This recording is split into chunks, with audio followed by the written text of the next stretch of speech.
अस्सलामुअलैकुम वरहमतुल्लाहि वबरकातुहू। मोहतरम सामीन, उम्मीद है कि आप हज़रात खैर वाफ़ियत से होंगे। अल्लाह ताला आप सभी को सही सलामत रखे। दोस्तों, इस वक्त जो है बहुत अहम जानकारी, ये समझ लीजिए कि आपकी ट्रेनिंग चल रही है और आप जो है बहुत सारी चीज़ें रोज़ाना सीखते जा रहे हैं। इसी तरह से सीखते रहिए और चैनल पर जुड़े रहिए। दोस्तों, मसूद अहमद भाई ने पूछा है कि हज में जो है खाना बनाने की इजाज़त तो मिल गई, तो हम क्या क्या सामान ले जा सकते हैं। भाई, आप अपनी ज़रूरत का सामान ले जा सकते हैं, जैसे आटा, दाल, चीनी, इसी तरह से जो ज़रूरत के बर्तन हैं खाना बनाने के, आप वो भी ले जा सकते हैं। तो जो भी ज़रूरी चीज़ें हैं आप जो है ले जाएं, इसमें कोई दिक्कत नहीं है, न कोई मना है। लेकिन याद रहे कि आप खाना सिर्फ मक्के में बनाएंगे, मदीने में नहीं बनाएंगे। मदीने में आप होटल से ही खाना खाएंगे। इसी तरीके से एक भाई ने सवाल किया है कि मेरा वालिद और वालिदा का नंबर आ गया है और दोनों किस्त भी जो है हमने जमा कर दी है। बराए मेहरबानी बता दीजिए कि अज़ीज़िया में दोनों एक ही रूम में रहेंगे या अलग अलग रूम में, और मीना और मुज़दलिफ़ा में भी क्या अलग अलग रहेंगे। ऐसी सूरत में वो दोनों एक दूसरे से कांटेक्ट कैसे करेंगे। भाई देखिए, मक्के मदीने में जब नमाज़ पढ़ने के लिए जाएंगे तो औरतों को नमाज़ पढ़ने की जगह अलग है। मर्दों के साथ वो जो है वहाँ खड़ी नहीं हो सकती, न मर्दों के साथ नमाज़ पढ़ सकती है। बहरहाल आप जो है वहाँ एक जगह मुतय्यन कर दीजिए। अंदर दाखिल होने से पहले मदीने में जो है मस्जिद नबवी में अंदर दाखिल होने से पहले बहुत जगह जो है वज़ू खाने चारों तरफ बने हुए हैं और वो कई कई मंजिल है गहराई में तय खाने में। तो आप जो है वहाँ उनकी कोई पहचान बता दीजिए कि आपको यहाँ बैठे हुए मिलना है। एक तो तरीक़ा ये है। दूसरा तरीक़ा ये है कि आप उन्हें एक फ़ोन दे करके रखें, कीपैड वाला, बटन वाला, और आप फ़ोन करके उन्हें बता दें और आप जा कर के गेट पर खड़े हो जाएं और अंदर तो आपको दाखिल होने नहीं दिया जाएगा, और जब वो बाहर निकले तो आप उनसे मुलाकात कर सकते हैं। तो कोई भी सबसे बेहतर ये रहेगा कि एक जगह मुतय्यन कर ले कि नमाज से फ़ारिग होने के बाद आपको यहाँ जाना है, क्योंकि जब मदीने में रहेंगे तो मदीने में नबी के रोज़े पर सलाम करने की जगह औरतों की अलग है। जहाँ से हम सलाम करेंगे वहाँ से वो नहीं करेंगे। रियाज़ुल जन्नह में भी जाने का उनका वक्त अलग है, सुबह शाम वो जा सकती है और लाइन में उन्हें लगना पड़ता है। लाइन में तो मर्दों को भी लगना पड़ता है। बहरहाल उनकी जगह अलग है। तो आप उन्हें जो है बता दें कि फ़ारिग होने के बाद आपको यहाँ खड़े हुए मिलना है, तो वो आपको वहाँ मिल जाया करेगी, या आप फ़ोन पर भी संपर्क कर सकते हैं। दूसरे, जो मीना मुज़दलिफ़ा का मामला है, देखिए मीना के अंदर जो है खेमे अलग अलग होंगे, मर्दों के अलग होंगे, औरतों के अलग होंगे। औरतों के खेमे चंद कदमों के फासले पर ही होंगे, ऐसा नहीं कि बहुत दूर होंगे। तो जो हमारे कमरे में और लोग होंगे, दूसरे जो है कपल होंगे या बराबर के रूम में, वो सब जो है आपस में इस तरह हो जाते हैं जैसे पड़ोस के आदमी, मोहब्बत हो जाती है। तो उनकी औरतें वो सब जो है एक रूम में रहेगी, आपस में एक दूसरे को जानती है, क्योंकि बिल्डिंग पे इतने दिन से रह रहे हैं एक साथ में। और इसी तरह से हम सारे मर्द जो हैं, चाहे वो कहीं के भी रहने वाले हों, वो सब एक जो है खेमे में हैं और वो अलग खेमे में हैं। तो आप जो है किसी भी वक्त जा कर के उनसे मिल सकते हैं। कुछ बात कहनी है, कुछ लेना देना है, कोई सामान लेना है देना है, तो आप वो भी कर सकते हैं, कोई दिक्कत नहीं है। मुज़दलिफ़ा में एक साथ ही रहेंगे। मुज़दलिफ़ा में कोई आपको रूम, कोई खेमा नहीं मिलेगा। वहाँ तो आपको रात वैसे ही गुजारनी है। जहाँ भी जो है जगह मिल जाए वहीं आप जो है अपना रात को क़याम करेंगे। अराफ़ात में भी खेमे अलग अलग होंगे, मर्दों के अलग होंगे, औरतों के अलग होंगे, बिल्कुल वहीं करीब ही होगा। तो वहाँ भी घबराने की कोई बात नहीं है, कोई दिक्कत नहीं।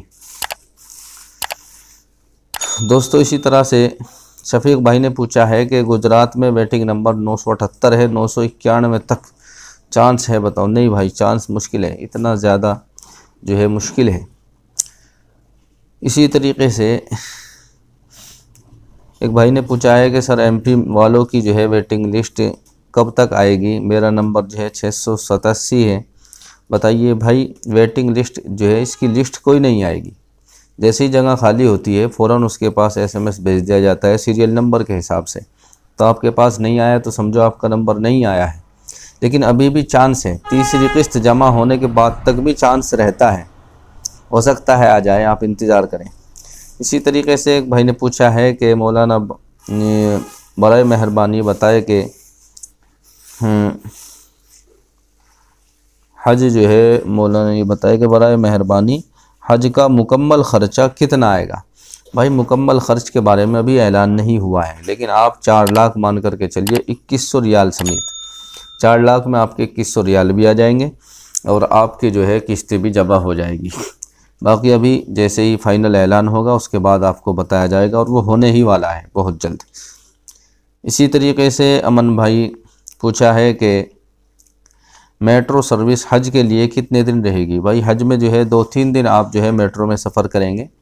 इसके अलावा आप जो है बस से ही सफ़र करेंगे। आप मीना से अराफात और अराफात से मुज़दलिफ़ा और मुज़दलिफ़ा से मीना, सिर्फ़ ये आपका सफ़र मेट्रो से रहेगा। इसके अलावा आप बस से ही सफ़र करेंगे। इसी तरीके से इलियास अहमद भाई ने पूछा है कि हाजी साहब क्या तवाफ़ ज़ियारत करने से पहले 11 और 12 तारीख को जमरात को पत्थर मार सकते हैं। जी हाँ, तवाफ़ ज़ियारत से और जमरात से कोई ताल्लुक़ नहीं है। तवाफ़ ज़ियारत में आप जो है तवाफ़ ज़ियारत करें या ना करें, ये तो आपको रोज़ाना 3 दिन तक जो है आपको कंकर मारने हैं और तवाफ़ ज़ियारत 3 दिन के अंदर आपको करना है। जिस वक्त भी आपको वक्त मिल जाए आप उसे जा कर के कर लें। इसी तरीके से इलियास अहमद भाई ने दूसरा सवाल पूछा है कि हाजी साहब एक ही शहर के सभी हाजियों का रहने का होटल एक ही होता है।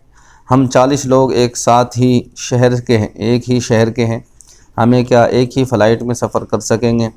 नहीं भाई, इस तरह नहीं होता है। आपको जो है कुछ लोग ऐसे होंगे आपकी बिल्डिंग में भी होंगे, कुछ अलग हो जाएंगे। ये सब यहाँ से निकलने के बाद किसी की फ़्लाइट अलग होगी, आने की अलग होगी, जाने की अलग होगी और रूम भी अलग होंगे, बिल्डिंग भी अलग होगी। लेकिन कुछ लोग जो है ऐसे भी होंगे जो आपकी बिल्डिंग में रहेंगे और उनकी फ़्लाइट भी एक साथ हो जाएगी, लेकिन ये चांस बहुत ही मुश्किल होता है। इसी तरीके से मंसूर भाई ने पूछा है कि मौलाना साहब क्या हज का ihram बांधना कब सिखाएंगे। ये इंशाअल्लाह हज में जाने से 1-2 दिन पहले ही सिखाएंगे, क्योंकि ताज़ा आपके याद भी रहेगा किस तरह से बांधना है। इंशाअल्लाह वो आपको हम सिखा देंगे। आप जो है ihram ले लें, 2.5 मीटर की 2 चादरें आप ख़रीद लें। चादर का मतलब ये है कि सूती कपड़ा आप जो है ले लें और आप दुकान पर जाएंगे, शायद उन्हें मालूम भी हो, दुकान वालों को पता रहता है कि ihram में कपड़ा कौन सा जाता है। आप वहाँ से ले लें। उसके ऊपर किसी तरह की कोई सिलाई नहीं होनी चाहिए, बग़ैर सिला होना चाहिए। यही 2 चादरें आपका ihram है। इसी तरीके से एक भाई ने पूछा है कि यूपी बलरामपुर ट्रेनिंग कहाँ होगा। भाई यूपी बलरामपुर ट्रेनिंग जो है आप जो है वहाँ किसी से मालूम करें, जो भी पहले हज कर चुके हैं, पुराने हाजी हैं, वो आपको बता देंगे कि ट्रेनिंग कहाँ होता है और कौन सी मस्जिद में होता है। कहीं ना कहीं वहाँ होता होगा ज़रूर। और अगर ऐसे पता नहीं चलता तो आप जो है हज कमेटी को फ़ोन करें। हज कमेटी की वेबसाइट पर जैसे जाएंगे, सबसे ऊपर ही आपको जो है हज कमेटी का कॉन्टैक्ट नंबर, हेल्पलाइन नंबर मिलेगा, उसके ऊपर कॉल करें, वो आपको बताएंगे। इसी तरीके से एक भाई ने पूछा है कि मैं आर्मी में हूँ और रिटायर हूँ, क्या मैं हाजी खिदमत के लिए जा सकता हूँ। नहीं भाई, रिटायर आदमी नहीं जा सकता, जो फ़िलहाल सर्विस पर है वही जा सकता है। इसी तरीके से एक भाई ने पूछा है कि मुझे बताएं कि कुर्बानी कैसे करनी है वहाँ।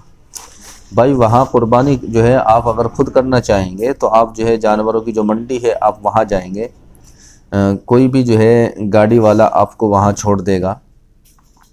मेरे हिसाब से तो आप अपनी कुर्बानी ख़ुद करना ये बड़ा मुश्किल काम होता है, क्योंकि हम पैदल सफ़र करके जो है अरफात से मुज़दलिफ़ा, मुज़दलिफ़ा से मीना आ रहे हैं।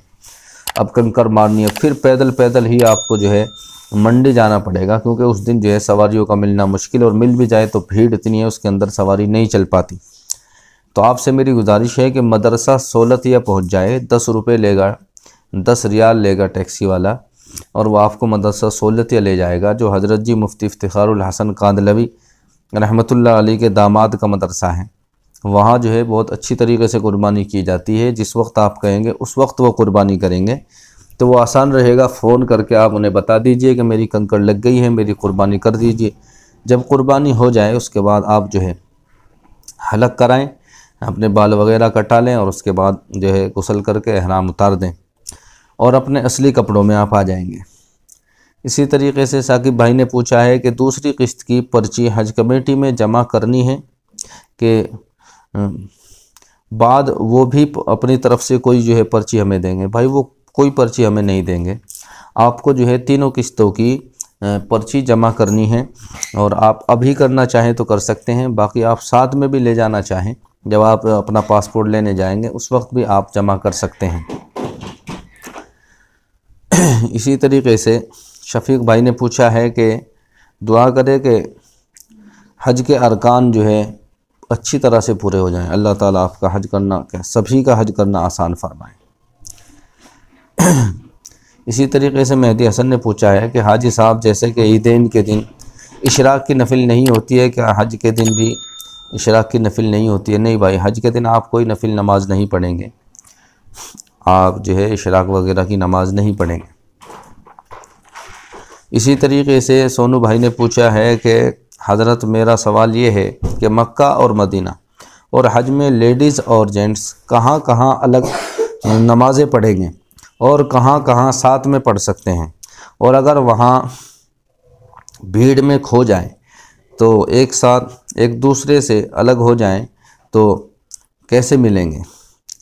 भाई जो है आप वहाँ नमाज़ें तो अलग अलग ही पढ़ी जाती है, औरतें जो है अलग पढ़ती है, मदीने में भी अलग जगह बनी हुई है और वहाँ मर्द अंदर नहीं जा सकता है, और मक्के में भी इसी तरह से अलग पढ़ी जाती है। वहाँ की जितनी भी मस्जिदें हैं सब मस्जिदों में अलग, औरतों के लिए अलग बनाया जाता है, मर्दों के लिए अलग बनाया जाता है।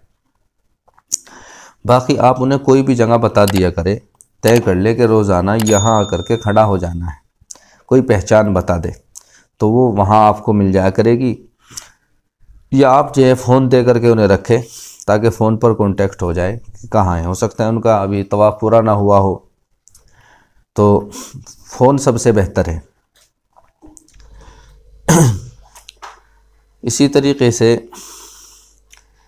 एक भाई ने पूछा है कि अपनी मदर के लिए हज बदल कर रहा हूँ, मैं कुर्बानी मेरे नाम से होगी क्या माँ के नाम से होगी? भाई आपकी कुर्बानी जो आपके ऊपर वाजिब है, हर साल आप करते हैं, वो तो आपको करनी होगी। आप यहाँ उसे करा दें, इंडिया में ही करा दे, लेकिन जिसके नाम का आप हज कर रहे हैं उसकी कुर्बानी आपको करनी पड़ेगी, उसकी कुर्बानी आपको हज की कुर्बानी करनी पड़ेगी।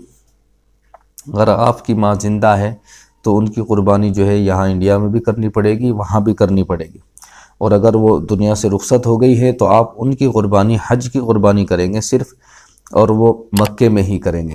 आपके ऊपर जो कुर्बानी वाजिब हर साल करते हैं वो तो आपकी अलग है, आप दूसरों का हज कर रहे हैं, हज बदल का मतलब है दूसरों का हज, तो अपनी माँ का हज कर रहे हैं तो अपनी माँ के हज में माँ की कुर्बानी होगी, उसका जो है हज जब ही पूरा होगा। तो आपको जो है वालिदा की कुर्बानी हज की करनी है, और हर जगह माँ की तरफ से ही नियत करनी है, यानी कि नियत अपनी कर ली, उन्हीं की तरफ से नियत करनी है कि मैं फ़ला के नाम से उम्रे की नियत करता हूँ, फ़ला के नाम से जो है हज की नियत करता हूँ। आप अपना उम्रा करना चाहें अलग से तो कर सकते हैं, बाकी हज के जो अरकान हैं वो सब जो है आपको अपनी माँ की तरफ से ही अदा करने होंगे। इसी तरीके से एक भाई ने पूछा है कि तेलंगाना का वेटिंग लिस्ट नंबर 127 है और कोविड वैक्सीन सर्टिफिकेट नहीं है, क्या सर्टिफिकेट का होना ज़रूरी है? जी हाँ, ये होना ज़रूरी है। आपका नंबर बहुत कम है, वेटिंग लिस्ट आ सकता है नंबर, उम्मीद है, तो आप ज़रूर वो अपना वैक्सीन सर्टिफिकेट ले लें, वैक्सीन लगवा लें, वरना आपको नहीं जाने दिया जाएगा। ये इस साल बहुत ज़रूरी है, इसके बगैर आप सफ़र नहीं कर सकेंगे। तो दोस्तों, ये थे आप हज़रात के सवाल जिनका मैंने जवाब दिया है। उम्मीद करता हूँ कि आप हज़रात को अच्छी तरह समझ में आ गया हो। अगर मन में कोई सवाल है तो आप कमेंट करके पूछ सकते हैं। वीडियो को लाइक कर दें, शेयर कर दें। चैनल पर नए हैं तो चैनल को सब्सक्राइब करें ताकि आने वाली वीडियो का नोटिफिकेशन आपको मिलता रहे। आइए चलते हैं, फिर मुलाकात होगी अगली वीडियो में। अस्सलामु अलैकुम व रहमतुल्लाहि व बरकातुहू।